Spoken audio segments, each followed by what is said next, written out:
Hey there, welcome back to the Sprinkle Factory. I'm Tony, and today I'm going to be taking you through part one of our three-part video series on two-zone prints with your extra long sprinkle tray. If you haven't done so already, you're definitely going to want to complete the Sprinkle Tray XL setup and calibration video before you dive into this three-part process. So make sure you've already got that done. If you haven't, then go ahead and hit pause and visit the link on the screen to complete that setup process first. Once you've done that, we're ready to dive in. First, let's define exactly what we mean by a two-zone print. With this process, we're going to use two different images that were made to match up with each other, and then print one on zone 1, the front of the tray, and the other on zone 2, the back of the tray, moving the tray in between to create the effect of one continuous print. I would say this is an advanced Eddie technique, and we're definitely pushing him past his original print intentions. But I'm certain with a little practice and patience, you can create some really cool extra large prints. So the first thing we need to do is make sure that your Eddie is aligned with your Sprinkle Tray XL. So when it's printing from zone 1 to zone 2, the image will look continuous. Although the Sprinkle Tray's magnetic connection is going to give you that consistent placement print after print, not all of our Eddies print the same. And your zone 1 and zone 2 might not line up perfectly the first time.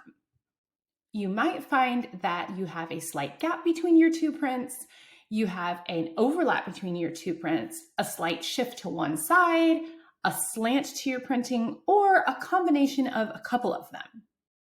So our goal is going to be to do a series of test prints to identify how your alignment is between zone 1 and zone 2 and make corrections if they are needed. In order to complete this alignment test, we've prepared a series of test print files for you using this outline of a Christmas tree, which we're going to call our tester tree. And the tree was meant to be a bit of a stress test because it's cut in half at a not ideal location. And we have the solid print there in the middle so we can see really clearly if there's any overlap, gap, or alignment issues. And if you haven't done so already, you know the drill. You'll need to go ahead and visit the link on screen and download these files so you can follow along. And once those are ready to go, we can hop on over to the desktop because we are ready to dive into step 1. Now, I chose to film this on my Mac desktop because it's just a little easier for me. However, the process is the same in Windows, and most of you are very comfortable with this process at this point. So I'll be sure to point out any differences, but you should still be able to follow along. As you can see, I have my tester tree files on my desktop ready to go, as well as my Eddie config open. If you're working on a Windows, you'll simply open the bartender templates that we have made for you for these files and open your Eddie config as well. Before we start any printing, we want to go ahead and check our advanced settings here in the Eddie config. So we want to make sure that our cookie centering scan is turned off like always, and we actually want to turn on scan large print area for multiple objects when we're using this extra large tray, so it takes a long vertical scan of the tray. Then we're going to navigate back to our Offsets tab. On Windows, I believe this is all on the same screen, so you won't have to flip back and forth. On the Offsets tab, you should find the vertical and horizontal offset, which should be still set to the same offsets you found when calibrating and setting up your Sprinkle Tray XL. For the most part, you can keep your offsets set to these offsets for use with your Sprinkle Tray XL. However, in zone 1 and 2 printing combined, we're going to need to create a set of second offsets. So we're going to call these zone 1 offsets. So it's super important that we go ahead and save these offsets now and write them down somewhere safe so that way we can go back to them later. Because anytime we print on zone 1, we'll use zone 1 offsets. And actually, it's time to do just that. So let's go ahead and open up our tester tree zone 1, which is the top of the tree. If you're on Windows, remember we have these set up for you as templates in Bartender, so you just need to open up the same file in Bartender. Since I'm on a Mac, I'm going to go ahead and hit File and Print. And then I'll just need to choose my page size, which is always going to be 4.5 inches by 4.5 inches.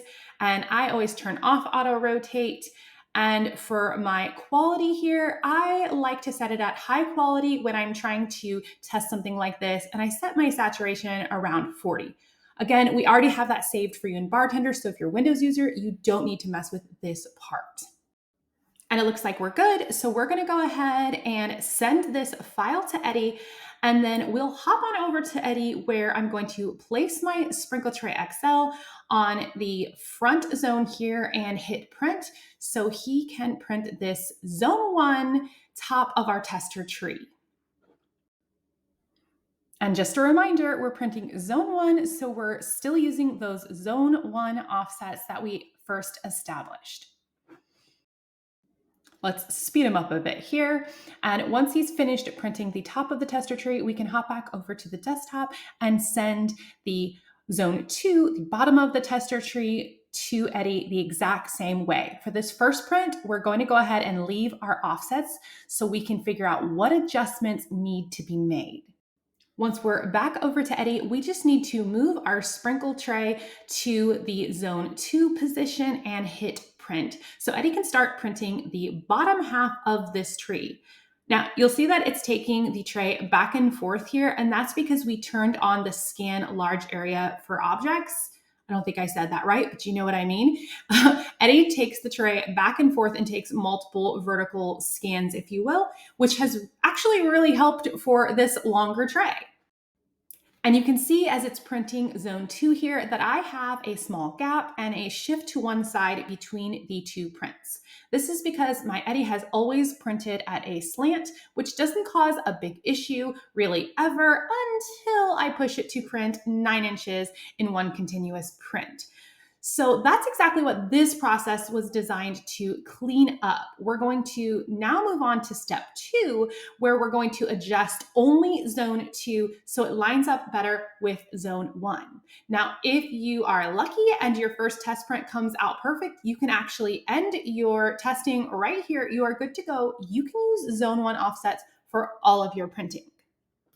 However, if you're like me and you've got some adjustments to do, it's time to move on to step 2. In step 2, we're going to do just like we do with the calibration process.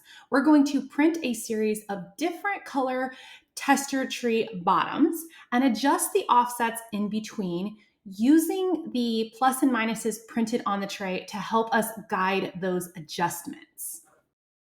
Our goal here is to find the best set of offsets for zone 2 that align nicely with zone 1. To get started, I'm just going to focus on the vertical alignment of my tray because I have that gap there in the center. So I want my zone 2 print to move up into that first zone 1 print. If I'm looking at my tray and the plus and minuses on my tray, I can see that I need to move towards the negative to move that print upward.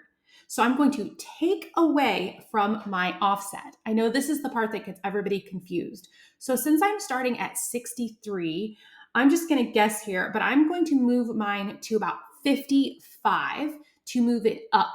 Now, if you're on Windows, you have different increments, so your numbers may be smaller. On a Mac, we have 1/10 of a millimeter for some crazy reason.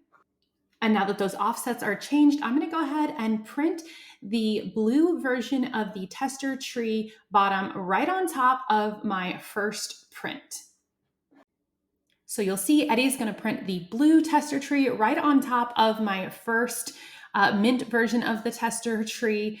And I'm going to be able to see the adjustments that he made. And I can already see that my offsets have definitely shifted up. Where there was a white gap of the tray, I now have blue ink.